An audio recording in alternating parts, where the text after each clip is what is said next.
Part 1. You'll hear a man calling a catering company. First, you have some time to look at questions 1 to 5.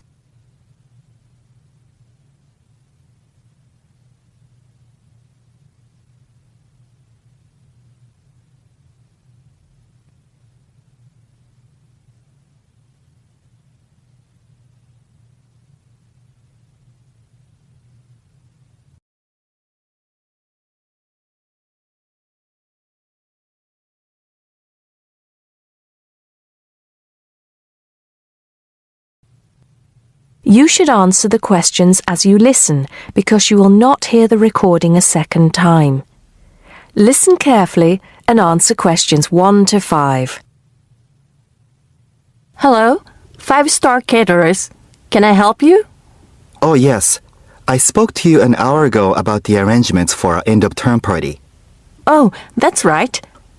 It's Mr. Saunders, isn't it? Actually, it's Sanders. That's S-A-N-D-E-R-S. Oh, I'm sorry. I'll just get that down correctly on the form. Okay, Mr. Sanders, sorry about that. No problem.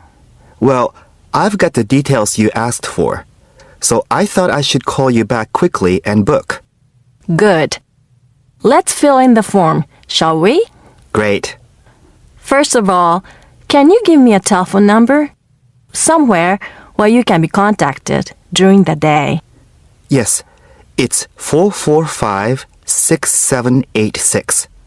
445-6786. Okay. And do you have a number where you can be contacted outside of office hours? Well, I'm at work till late in the evening, so use the same number. And if I'm not there, you can leave a message. Thanks. I'll make a note of that. And how many guests shall I put down? Okay, that's changed. So instead of the figure I gave you before of 85, it's now only 50. It's much lower, I'm afraid, because a lot of people can't make that date. That's not a problem. Can you remind me of the date we'd set? Yes, it's the 25th of June. Okay, that's fine. Before you hear the rest of the conversation, you have some time to look at questions 6 to 10.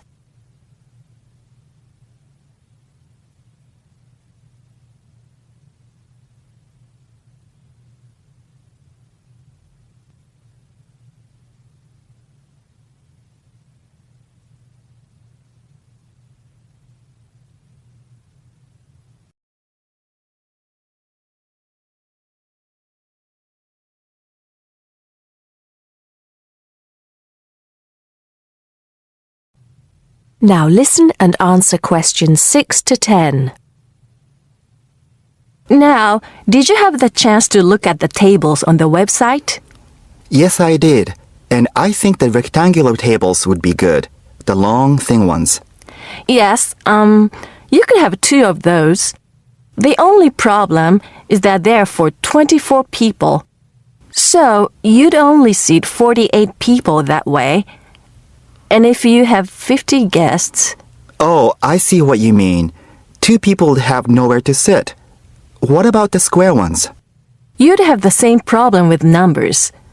Usually, for 50 people, we find the round tables work well. Not the smaller ones.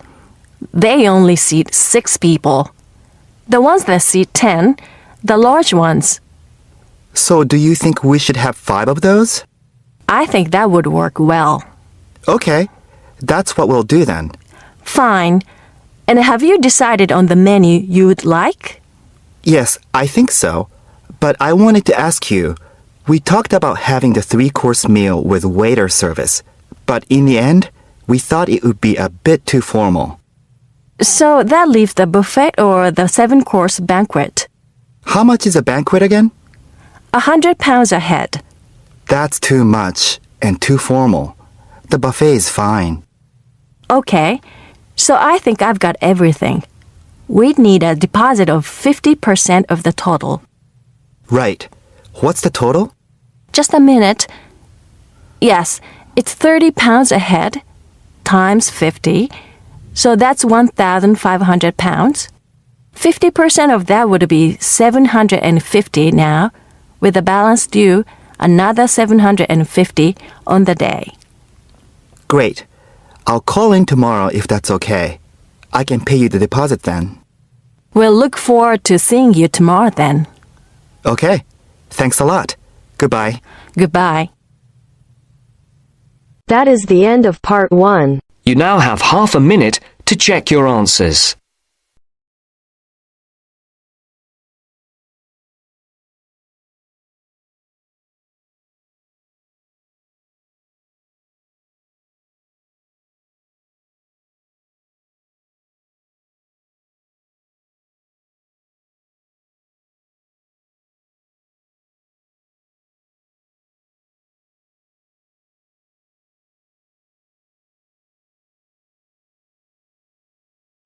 Now turns to part 2. Part 2. Section 2. You are going to hear a lecture about dining services. First, you have some time to look at questions 11 to 14.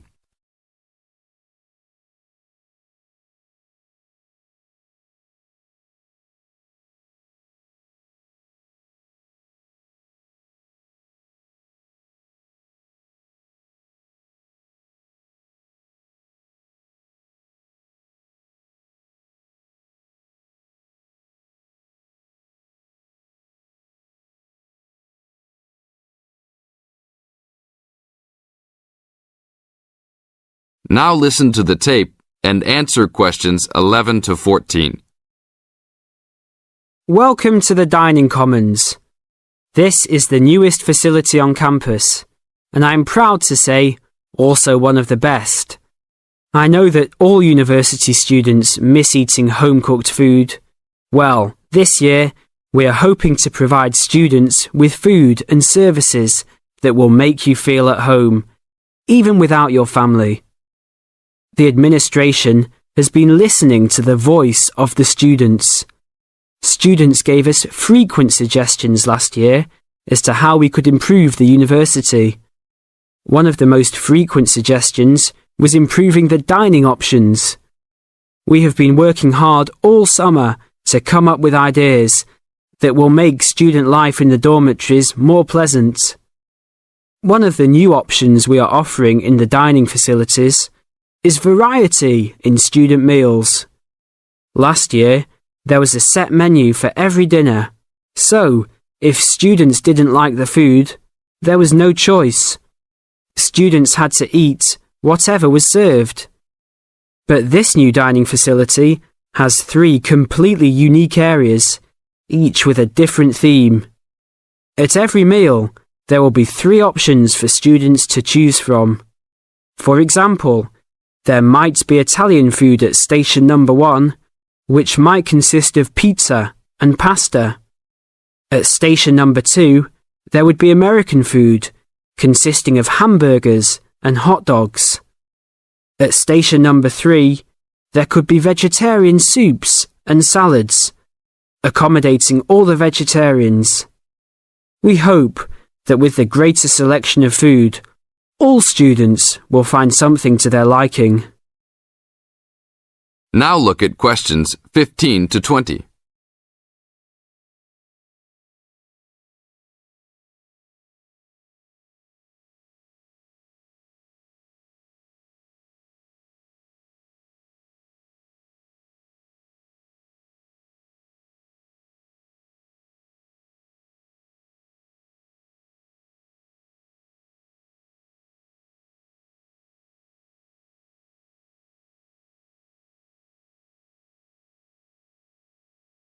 Now listen to the tape and answer questions 15 to 20.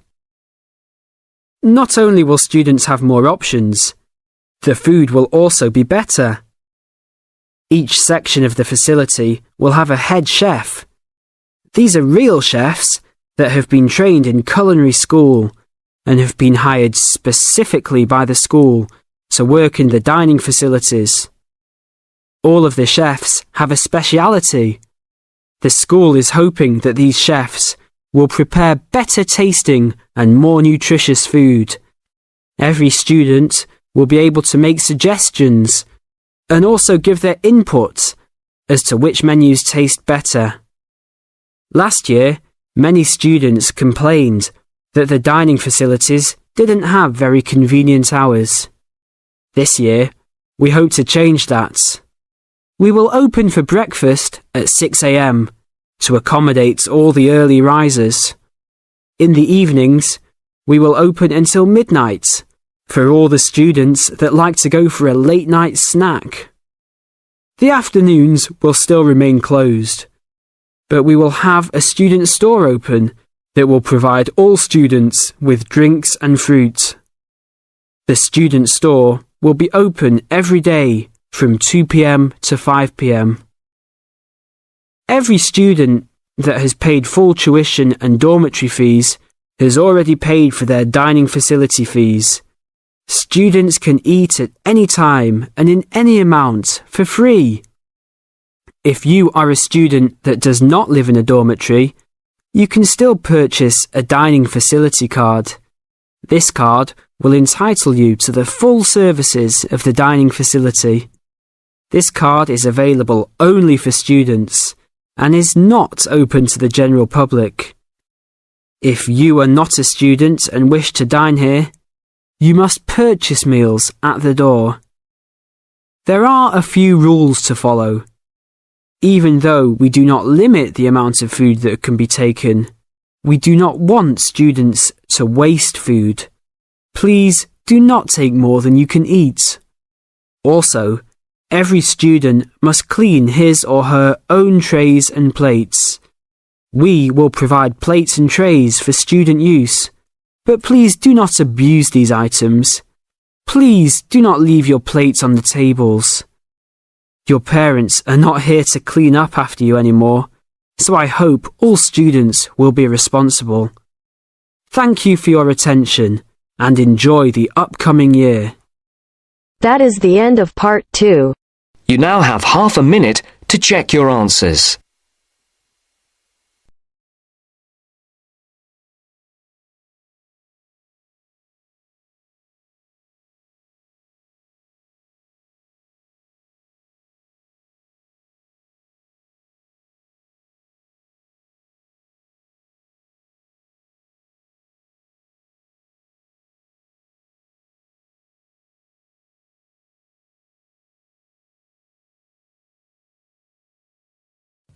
Now turn to Section 3. Section 3. You'll hear a tutor and a student talking about the history of the scientific method.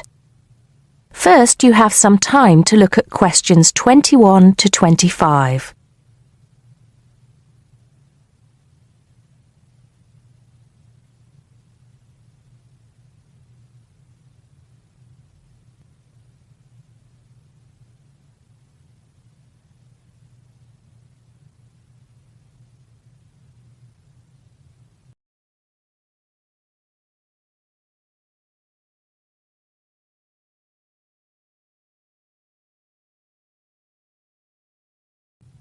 Now listen carefully and answer questions 21 to 25. Hello, Simon. Come in. Take a seat. Now, I wanted to talk to you about your assignment. Yes, the one on the scientific method. That's right. I just wanted to see how you were getting on. Well, I think it's fine. I haven't done a huge amount of work on it because I've been working on other things. But what I've read so far seems fine. How many of the references that I gave you have you managed to get hold of? Not too many, I'm afraid. It seems that everyone else is working on the same things at the same time. And every time I look, the books are checked out from the library. Right. Well, I think that we can go over the main ground together now. That way, even if you don't manage to go through all the references in detail, you'll still have an overview. What has helped you most so far? I've managed to have a look at 3 of them. I thought that Johnson made some good points, but it was hard to follow the line of her argument. Bradman was simple and straightforward, and I felt as if I got a lot out of that. I wish I could say the same for Whitaker. To be honest, I didn't get very far with that. Okay, that's more or less what I'd expect. So tell me, what have you learned so far about the role of the Egyptians and the Babylonians? Yes. Well, there's evidence that the basic components of the scientific method, examination, diagnosis, treatment, and prognosis, were being used in the early 1600s BC, especially in the treatment of certain illness. Good. Yes, that's right. And the point, of course, is that that represented a considerable advance over relatively simple, non-empirical approaches, which usually attributed anything unknown to the actions of the gods, etc. Of course, the Egyptians and Babylonians did this as well, but what we see emerging here is a willingness to base opinion on systematic study of the real world, which is at the root of the scientific method. I see. Right, yes. And then that reappears later. Yes, although don't get carried away with the idea that it was a simple process of development. By the time we get to ancient Greece, let's take the period towards the middle of the 5th century BC, the rules governing the scientific method were practiced on a widespread scale, but there were still many people who believed that real truth could only be acquired by pure rational thought. Plato, of course, had a great influence on the development of the scientific method during this period. Through his academy. That's right. But then, as we know, a great deal of understanding of the scientific method disappeared as the old world order collapsed. It wasn't until the Middle Ages, sometime before the 11th century, that several versions of the scientific method emerged from the medieval Muslim world, all of which stressed the importance of experimentation in science. Right. I think I've got the historical timeline. Before you hear the rest of the conversation, you have some time to look at questions 26 to 30.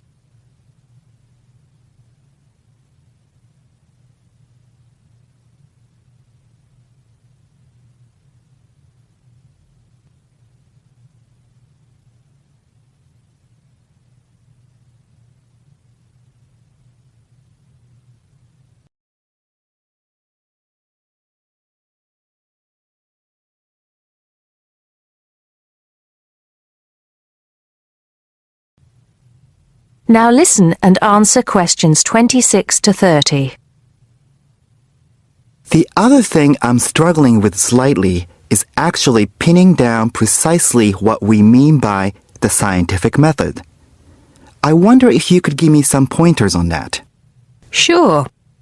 Well, it's best to think of the scientific method as a series of steps in a process which allows us to find answers to questions about the world around us. So the first step is to identify the problem. What is it that you want to know or explain? And then I think the next step is designing an experiment. But you can't design an experiment unless you know what you want your experiment to tell you. Oh, yes. You need to form a hypothesis to be tested before you design the experiment. So there's a very clear relationship between hypothesis and experiment. Having designed the experiment, then of course you go on to carry out the experiment. The particular procedure you follow, the protocol, will differ from experiment to experiment, but the underlying principle is the same. You analyze the data from the experiment in order to confirm or disprove your hypothesis. Assuming the experiment is accurate. Oh yes.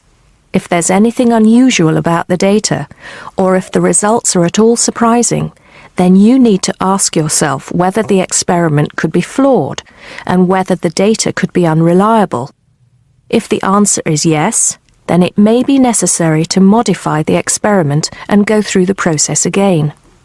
So, once you have reliable, valid results, then the final step is to communicate them. The wider scientific community needs to know about the results, and publication in journals is the accepted way. Okay, I think I've got the basics. It's going to get more complicated as we begin to look at some people who have criticized the scientific method. So you need to make sure that you understand things up to this point. Let me know if you have any further problems with it. That is the end of section 3. You now have half a minute to check your answers.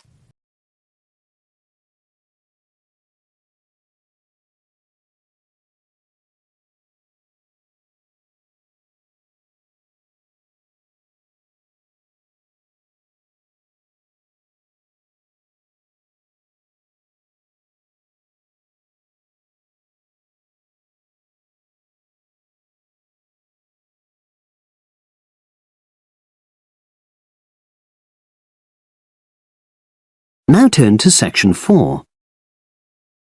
Section 4. You will hear a lecturer talking to a group of engineering students about the design of a greenhouse. Before you listen, you have some time to look at questions 31 to 40.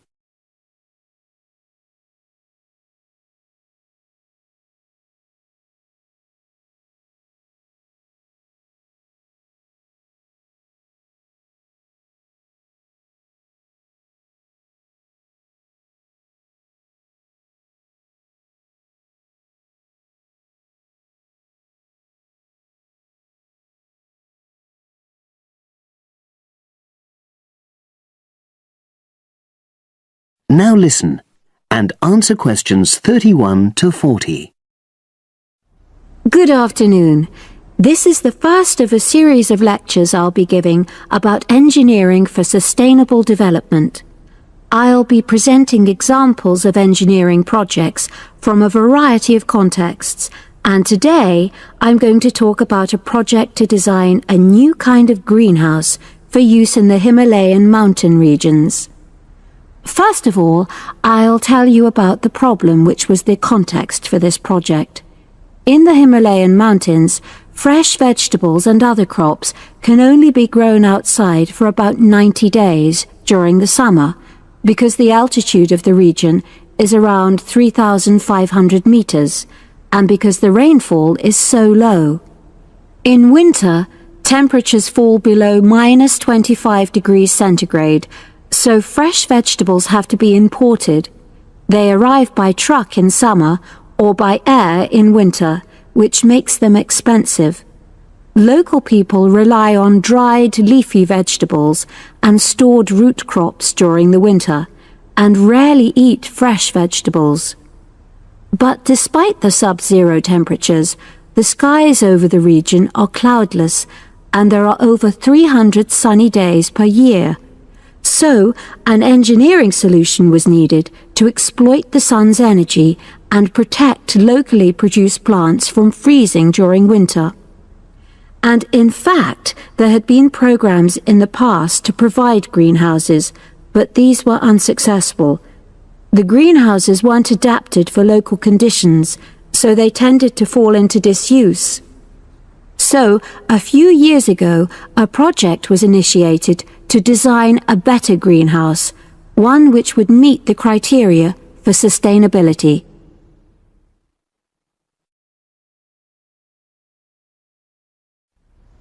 So, what are the criteria for sustainability? Well, first of all, the new greenhouse is designed to be relatively simple, so construction is cheap. Locally available materials are used wherever possible. The walls are generally constructed of mud bricks, made locally, although in areas of high snowfall, more resilient walls of stone are needed. Rammed earth is also used. The main roof is generally made from locally available poplar wood, with water-resistant local grass for the covering. In addition, the construction and maintenance of the greenhouse is done by local craftsmen, so local stonemasons are employed to build the greenhouse walls, and specialized training is provided for them wherever necessary. Then, the greenhouse is designed to run on solar power alone. There's no supplementary heating. And lastly, families are selected to own one of the new greenhouses with great care. They have to have a site which is suitable for constructing it on. They also have to be keen to make a success of using it, and also to share the produce with the wider community through sale or barter. Potential owners are taken to see existing greenhouses before they make a final decision about having one. So, those are the features which make the project sustainable. And now, I'll briefly describe the design of the greenhouse. The greenhouses are orientated very carefully along an east-west axis, so that there's a long south-facing side. The transparent cover on the south-facing side is made from a heavy-duty polythene, which should last for at least 5 years. On the inside of the greenhouse, the walls are painted. The rear and west-facing walls are black to improve heat absorption, but the east-facing wall is white to reflect the morning sunlight onto the crops inside. Finally, there's a door in the wall at one end, and vents are incorporated into the roof, the door, and the wall at the other end to enable control of humidity and prevent overheating. I'll turn now to the benefits which have resulted from the introduction of these new greenhouses. These benefits are of various kinds, but for now, I'll just mention the social benefits. First of all, people who own a greenhouse gain social standing in their communities because they provide vegetables for the wider community, for regular consumption as well as for festivals, and they also earn income. Secondly, because in rural areas it is women who usually grow the food, the greenhouses have increased their opportunities. They bring the benefits of improved nutrition and increased family income from the sale of surplus produce. And thirdly, as a result of their improved financial position, some families can now afford to educate their children for the first time.